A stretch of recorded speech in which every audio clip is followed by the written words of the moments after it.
Hello friends, welcome to my YouTube channel Prakash Coaching Classes. Today we are going to start a new mathematics chapter which is surface area and volumes.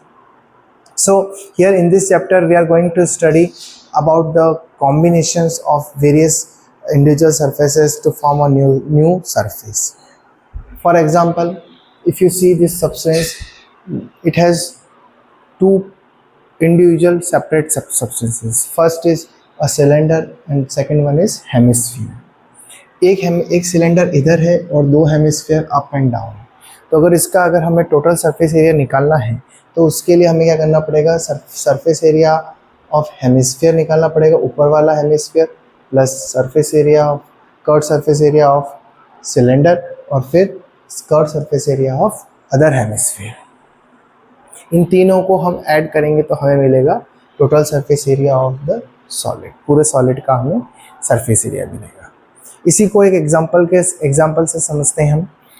Mayank made a bird bath for his garden in the shape of cylinder with the hemisphere depression at one and.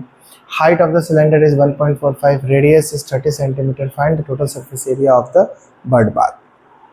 यहाँ पे भी हमें एक bird bath दे रखा है cylinder, उसमें से एक डिप्रेशन काट रखा है 30 सेंटीमीटर का। तो हमें total surface area of the bird bath निकालना है।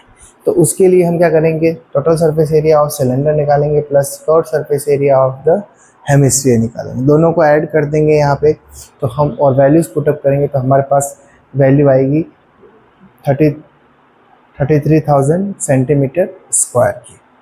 Moving on to next example.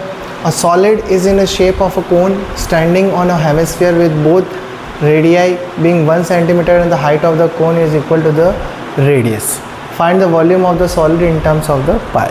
So this is the figure which will be drawn as per the given question and details. Height और radius दोनों same है तो हमें इस total solid की हमें वॉल्यूम निकालना है। अब अगर इस टोटल सॉलिड को थोड़ा ब्रेकअप करें तो हम देखते हैं कि एक पार्ट किसका है, कोन का है, दूसरा पार्ट है आपका हेमिस्फीयर का। दोनों को ऐड करेंगे, volume of conical part plus volume of hemispherical part और वैल्यूज पुट करेंगे तो हमारे पास आंसर कितना आता है, पाई में, पाई सेंटीमीटर क्यूब। हमें आंसर पाई में ही निकालना है। So thank you for watching this video.